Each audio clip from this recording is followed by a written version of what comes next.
terá o seu tempo para respostas, ok? E perguntas e respostas entre eles. Então, agora passamos à próxima colocação. Daniel Ramalho.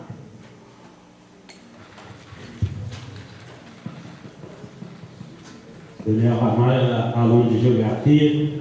Eu queria perguntar para a Ana Zachata se eles acreditam que é legítimo acesso dos recursos pedagógicos para os estudantes. Os estudantes têm acesso a todos esses recursos pedagógicos. E qual a ação de vocês para que esses acessos pedagógicos vão ser disponibilizados para nós, estudantes? Haja vista que as licenciaturas não têm laboratório, aliás, essa gestão acha que na licenciatura não precisa de laboratório, né?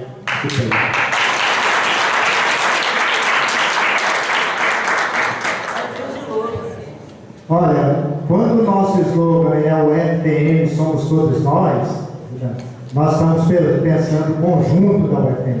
Então, os acessos pedagógicos, eles devem estar plenamente atendidos a todos os cursos da UFTM, sejam as licenciaturas, sejam os cursos novos, as engenharias, tá certo? Sejam os cursos da área da saúde. Nós precisamos de sentar, conversar sobre isso, criar as condições, tá certo? Para que esse acesso a esses recursos pedagógicos, como você está citando um deles aí, o acesso aos laboratórios. E nós vamos fazer os diagnósticos aqui. Nós temos problemas, né, de falta de laboratórios em todas as áreas. Nós temos problema. Eu fui ver lá nas engenharias, questão dos laboratórios, nas licenciaturas, nos cursos aí de nutrição, de terapia ocupacional, de fisioterapia, de educação física. As condições dos cursos nossos, pega o curso de educação física, você vai ver, estou citando aqui de novo, Siconv, FINEP, emendas de bancadas, o que as outras universidades trabalham em termos de emendas de bancadas, com muitos recursos para o hospital de clínicas, para a construção de complexo esportivo, de laboratórios. Então é preciso realmente a questão de um acesso fundamental aí, que é a internet, os problemas que nós temos em todas as áreas da universidade. Isso também é um recurso importante hoje, tá certo? É a gente montar mesmo um projeto, ir no Ministério da Ciência e Tecnologia, há dinheiro para isso, há recursos para isso. É preciso resolver essa questão da internet, por exemplo. Acabou o seu tempo, professor Paulo.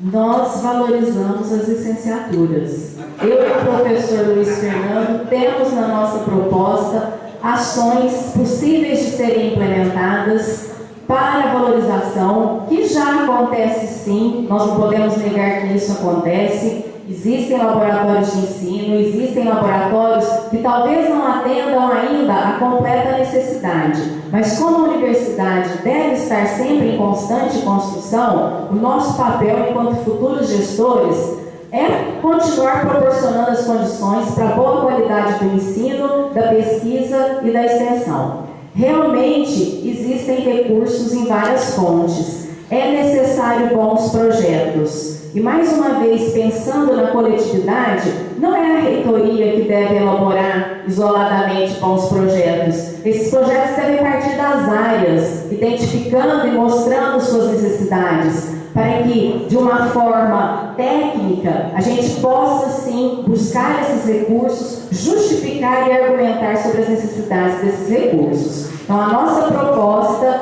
é de dialogar ainda mais com as licenciaturas para proporcionar as condições que realmente nós entendemos que são necessárias, valorizando as licenciaturas, valorizando toda a produção científica, de extensão e de ensino dessa importante área que completa a nossa instituição.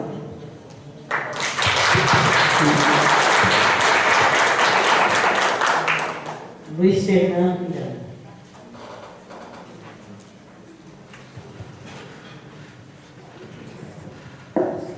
Bom dia, meu nome é Luiz Fernando, sou estudante do curso de História, do 8º período. Gostaria de saber como serão as ações dos candidatos em relação à segurança que nos campos. A gente vê que a segurança foi muito pouco valorizada na atual gestão, né? E ocorre fatos só que na terra do Zebu pode acontecer, né? Então, queria saber as ações da sua chapa em relação a isso. Ótima pergunta. O tema segurança é algo que aflige a sociedade como um todo. Internamente, no âmbito da instituição, a atual gestão já tem investido em câmeras, já tem investido em segurança armada, e a gente reconhece que ainda é insuficiente todo esse trabalho que tem sido feito. A nossa proposta é de intensificar ainda mais as estratégias para proporcionar maior segurança a toda a comunidade universitária. É importante que se diga também que a segurança ela não está também restrita ao âmbito da UFTM. Nós temos já trabalhado com a Polícia Militar, com outros órgãos, para que a gente possa também alcançar maior ajuda no sentido de trazer segurança para o entorno da universidade. Mas há que se considerar que realmente é um problema multidimensional e que aflige, né, não só a universidade, mas como outros órgãos.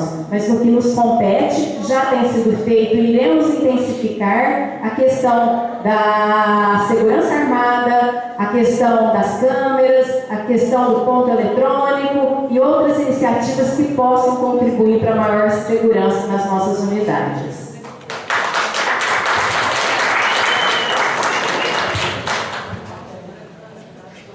Bom, nós pensamos o seguinte: primeiramente, nós precisamos constituir uma comissão multidisciplinar e com vários intelectuais, com vários pensadores que estão dentro da UFTM, que estudam a questão, as causas, as consequências, né, da violência, não só a nível nacional, mas aqui na cidade de Uberaba, especificamente, onde nós estamos localizados.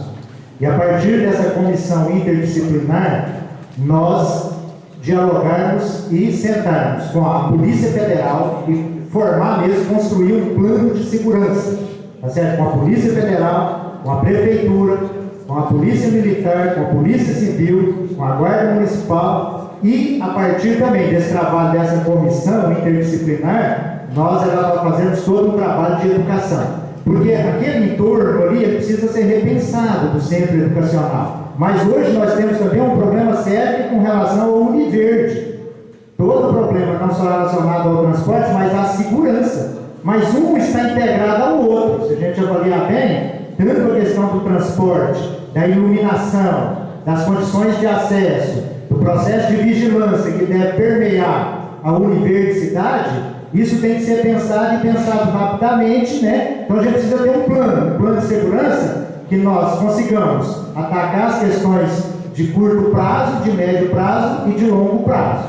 Esse plano de segurança, nós precisamos, evidentemente, da Polícia Federal está discutindo conosco também, junto com a Prefeitura e esses outros órgãos que eu estou citando aqui. Todo um trabalho de paisagismo e de reurbanização também, no entorno ali da área do centro educacional. Já tem problema sério ali à noite, então. Tá certo? O problema de iluminação que tem ali, precisamos de discutir isso com a sociedade e com os órgãos públicos. Professor,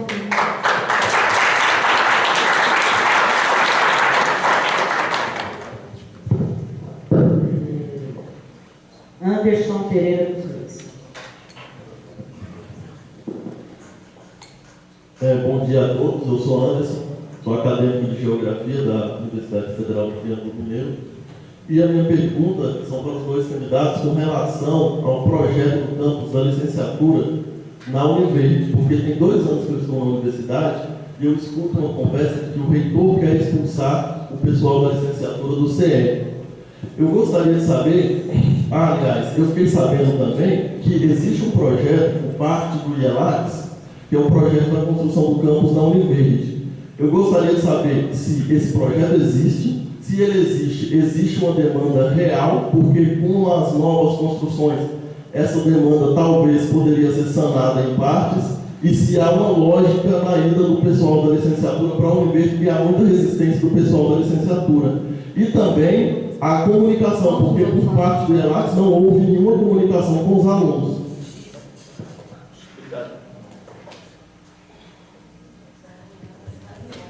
Bom, vamos começar do final, tá certo?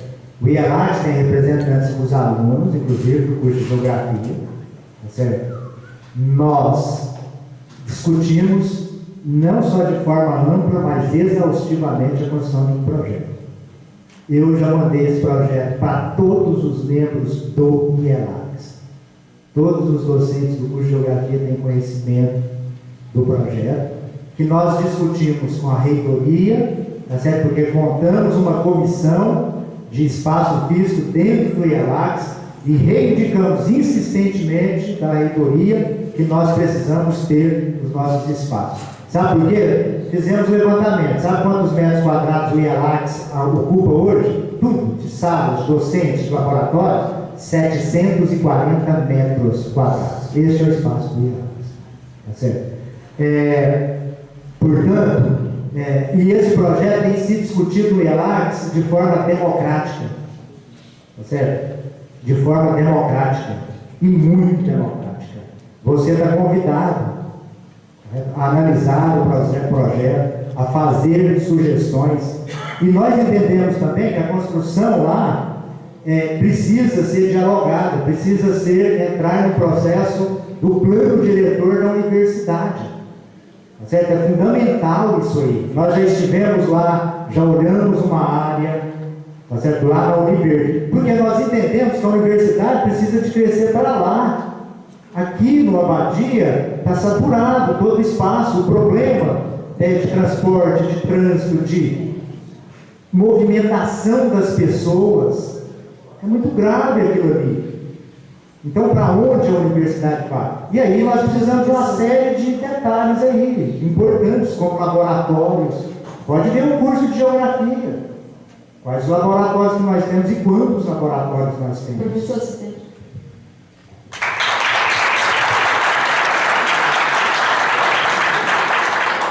Anderson, mais uma vez, aqui eu tenho sempre que estar colocando uma resposta em relação à gestão atual e às nossas proposições. A estratégia da gestão atual é de não determinar, não influenciar e não decidir a mobilização, a mobilidade de curso A, B ou C ou de nenhum outro serviço da instituição. O reitor, ele não determinou que o IELACS fosse para a universidade. Entendemos que, com a conclusão das obras aqui do Complexo Abadia, com a disponibilização de mais de 8 mil metros quadrados, que é aquele prédio mais horizontal que está ali no fundo, os cursos terão, sim, espaço, mais conforto, o centro educacional terá muitas salas que hoje são utilizadas com trabalhos, áreas administrativas, serão disponibilizadas essas áreas para salas de aula, para laboratórios de ensino, e é perfeitamente possível que o IELACS permaneça aqui no centro da cidade. Nós entendemos que os alunos devem, sim, participar, já que se fala tanto na construção democrática, através de fóruns para decidir, e essa é a proposta minha e do professor Luiz, de convidar a toda a comunidade discente para essa decisão final.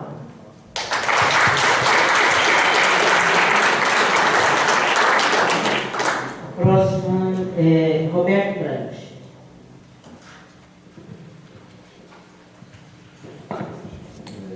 Bom dia a todos. A senhora falou agora sobre decisão democrática e eu gostaria de remeter, então,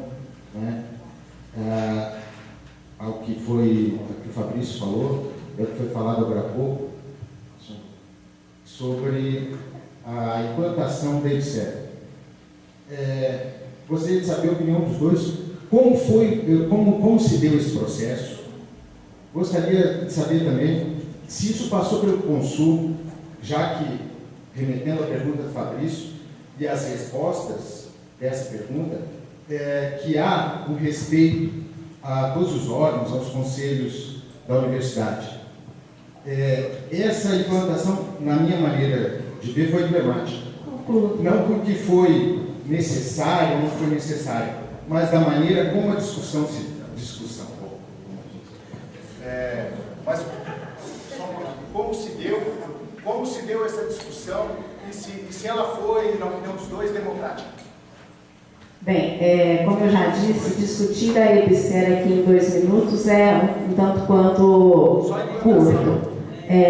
Na verdade, a primeira coisa é que essa foi uma decisão tomada nessa gestão e que o reitor tinha ampla autonomia, já que se referia à assinatura de um contrato, e os contratos não são decididos no Consul. Se todos os contratos tivessem que passar por reuniões do Conselho para que fosse decidido se assinaria ou não, eu imagino que o Conselho tivesse que viver reunido diariamente praticamente. No entanto, essa decisão que foi tomada nessa gestão, ela foi pautada numa análise contextual, nacional, em cima de vários fatores e principalmente em relação aos impactos que a não adesão poderia proporcionar, tanto para a nossa universidade enquanto uma instituição de ensino, pesquisa e extensão, quanto, mais uma vez, repito, para uma comunidade de quase 1 milhão de pessoas que precisariam desta iniciativa. E dizer que a questão de sermos uma das primeiras universidades que assinaram com o MEC a contratação da EBSER, nos possibilitou mais rapidamente ter os profissionais inseridos no hospital, ter os recursos para modernizar o parque tecnológico, para aquisição de medicamentos, para capacitações, para fortalecer a pesquisa, para fortalecer o ensino no nosso hospital. Nós estamos dentro dos hospitais universitários, na vanguarda, e esses resultados muito rapidamente poderão ser refletidos na atividade de ensino, pesquisa e extensão da universidade.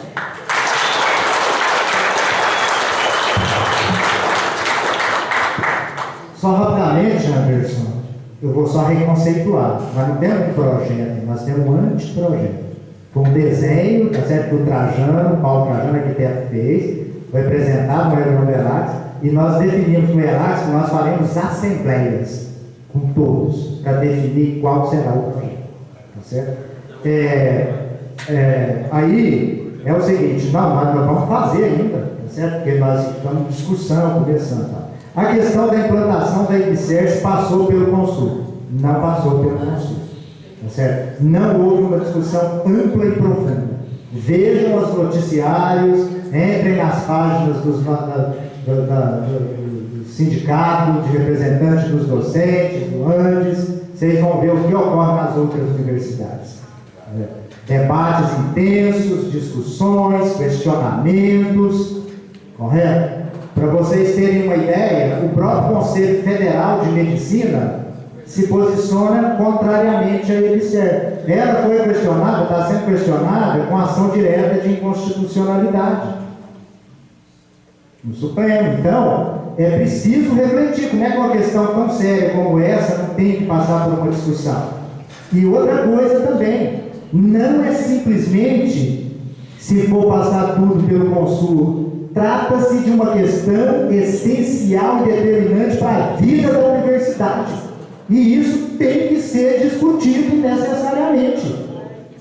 O contrato, o que reza o contrato, quais são as cláusulas do contrato, veja o processo aqui da UFO. O reitor falou, não vou assinar, mas teve que fazer várias reuniões no Conselho Universitário, constituir uma comissão, estudar a situação dos funcionários das fundações, joga na rua da amargura, olha os problemas de relações de trabalho que nós temos hoje.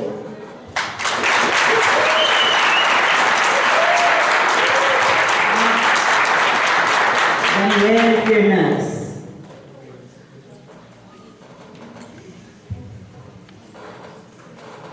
Tudo bem? Bom dia a todos. Bom, meu nome é Daniela, eu sou do curso de Psicologia. Enquanto uma futura psicóloga, infelizmente, não com um aparato próprio de professores, mas pelo pouco conhecimento que tenho, a gente pensa num sentido de análise institucional. A análise institucional é para se pensar na gestão que está tendo e quais são os benefícios que se pode ter ter e o que pode se melhorar a partir de uma análise. Então, é muito bom e eu acho que nos respalda muito quando a gente olha só pelas coisas boas e passa a responder por elas. E quando é colocado as coisas que estão em déficit, fala assim, vamos pensar no futuro, né? Vamos pensar no que pode ser a partir de agora. Então, se é para responder, que se responda pelo barco inteiro. Eu gostaria de saber, dos dois candidatos, o que vocês compreendem e o que vocês não vão fazer. Gostaria de saber como que vocês me convencem a todos que a gestão de vocês não vão ser uma continuidade da gestão atual.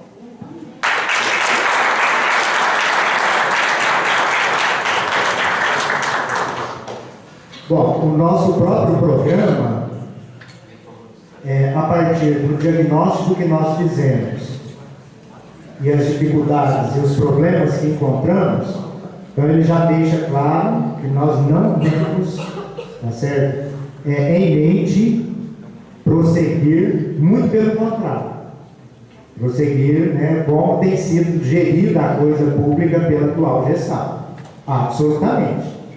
Quando nós estamos colocando os nossos princípios norteadores de democracia, de transparência, de descentralização, nós já estamos, assim, propondo realmente uma forma mais coletiva de entender, de compreender, de fazer essa análise institucional que você está colocando e, portanto, de propor. Por isso que nós pensamos no conjunto. Pensamos no ensino, nos problemas da pesquisa, da extensão, do plano diretor. A forma de implantação do nosso plano diretor, ela é muito importante para os destinos da nossa universidade. Então, Daniela, sua pergunta realmente ela me deixa aqui, entendeu? A refletir e fazer e ponderar e defender que o nosso programa, que o nosso projeto tem uma diretriz de tratamento da coisa pública, de conversa e diálogo com os estudantes e com a comunidade universitária como um todo, com os docentes e com os técnicos e com o funcionamento do complexo hospitalar, com os CEFORES, que o ensino básico tecnológico precisa ser priorizado dentro dessa universidade, e de autonomia, de descentralização.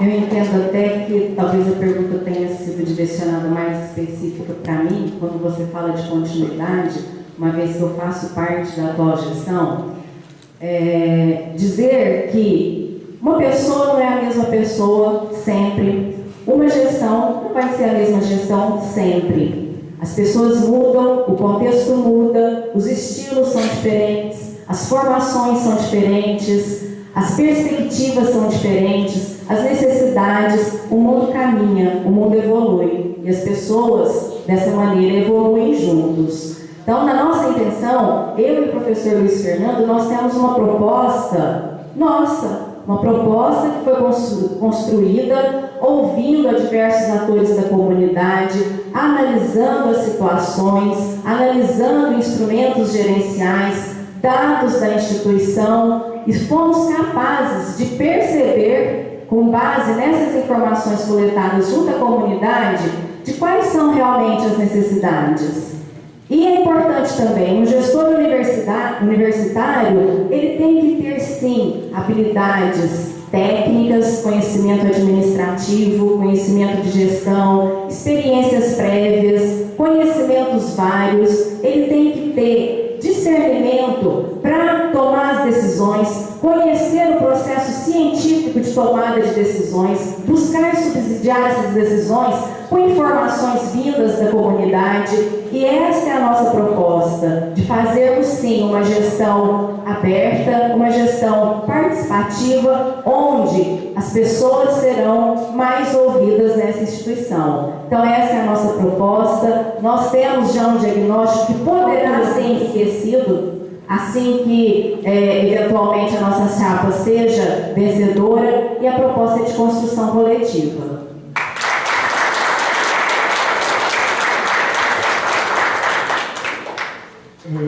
Arissa?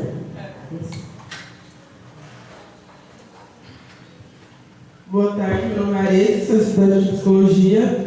Eu entendo isso que você fala, Lúcio, de mudança, de transformação, mas me desculpa, eu vou me permitir também fazer uma provocação a você, é que em algumas salas que você fez, eu não vi muita diferença.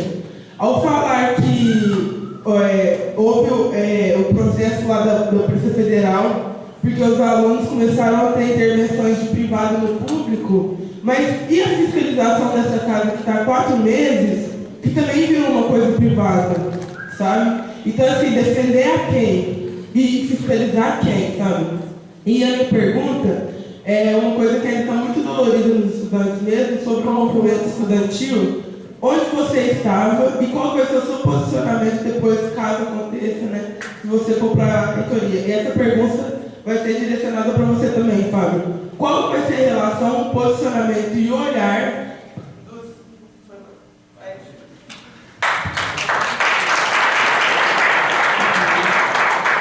Eu compreendo a sua colocação e eu tenho, assim, uma capacidade de empatia muito grande. Eu consigo me colocar no lugar dos outros e tentar entender e interpretar as situações do ponto de vista do outro. Então, eu sou solidária, eu compreendo as insatisfações, eu compreendo, sim, as reivindicações de vocês.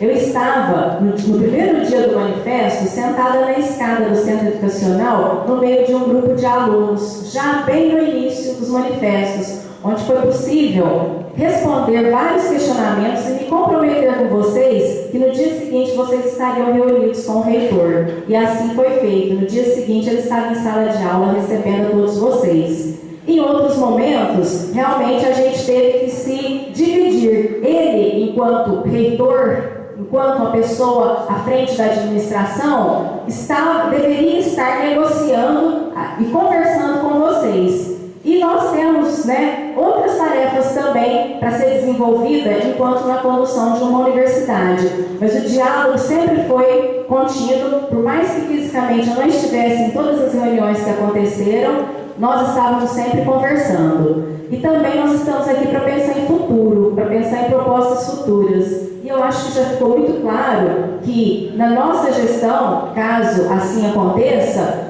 nós trabalhamos no sentido de prevenir e contrariedades, prevenir insatisfações e juntos encontrarmos as alternativas para que tenhamos uma universidade caminhando solidariamente, sendo construída coletivamente.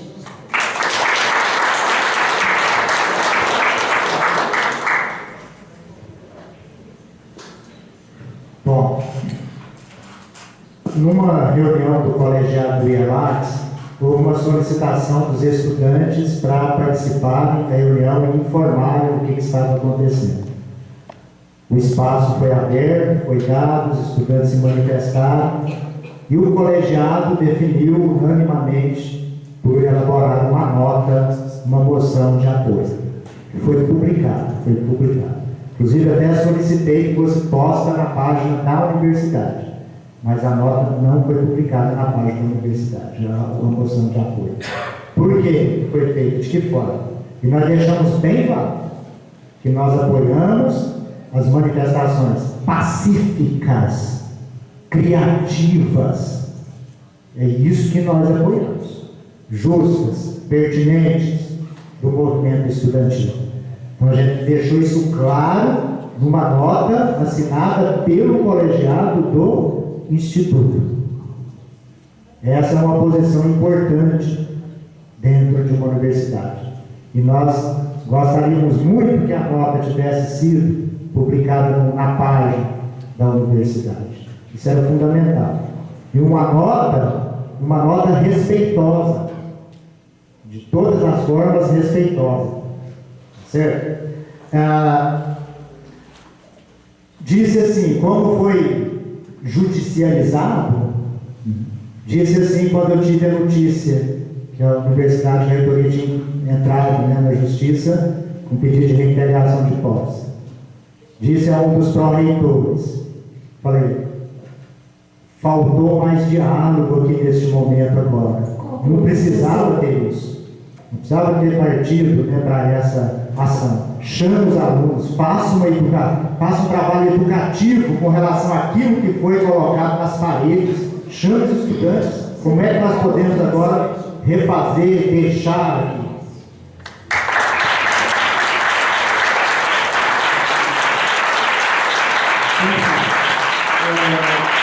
Nós temos mais 2 inscritos nesse primeiro bloco aqui, que era a nossa previsão de perguntas. Nós vamos fazer, abrir a palavra para essas 2 questões aqui. A mesa pede 5 minutos para dar uma pausa de 5 minutos, logo em seguida, e aí nós retornamos. Tá? Nós temos que reservar o tempo para das duas chapas também. Então, inscrita aqui está a Thaís Cristina Melhoria.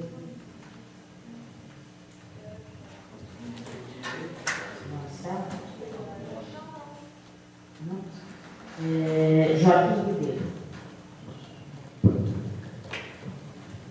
Bom dia, eu sou aluno da Engenharia Civil e gostaria de ressaltar aqui que muitos problemas que a universidade tem não é culpa da gestão. Ao aderir ao Reúne, a gente percebe que esse plano do governo ele foi muito mal estruturado e prejudicou não foi só o FTM, não.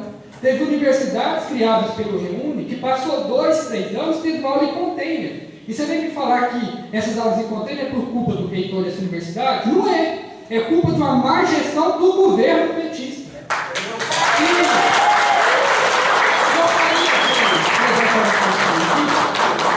Todos desejam uma universidade melhor.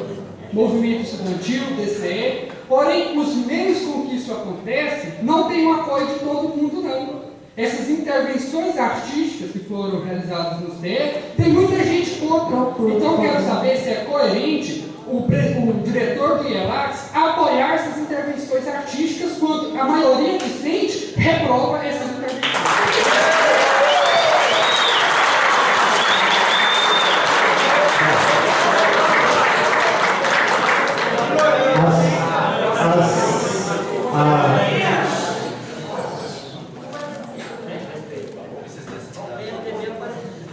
As manifestações artísticas e culturais fazem parte do processo de construção da democracia, dentro da universidade, dentro da sociedade brasileira, dentro da política.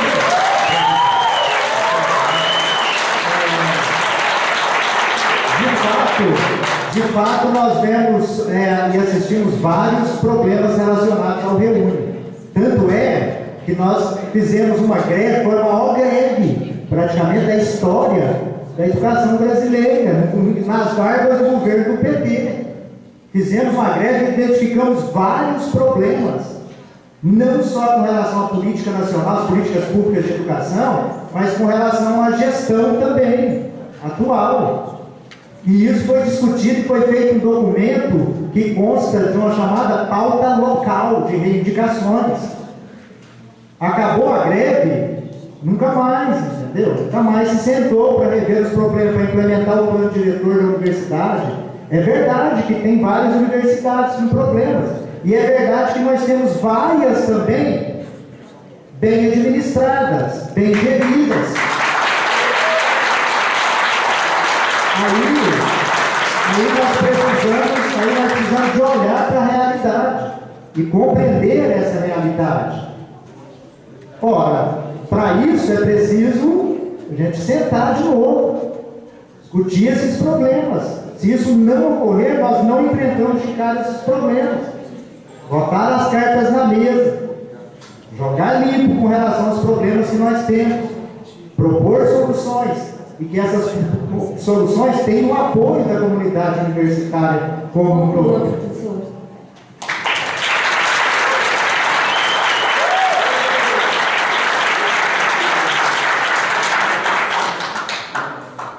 Essa sua fala traz realmente essa capacidade de reflexão que a gente tem que fazer, de contextualizar o FTM no bojo de um programa de governo que propôs uma expansão e uma reestruturação, cujo acompanhamento e condições para esse crescimento a gente sabe das dificuldades que não só a FTM como outras instituições fizeram.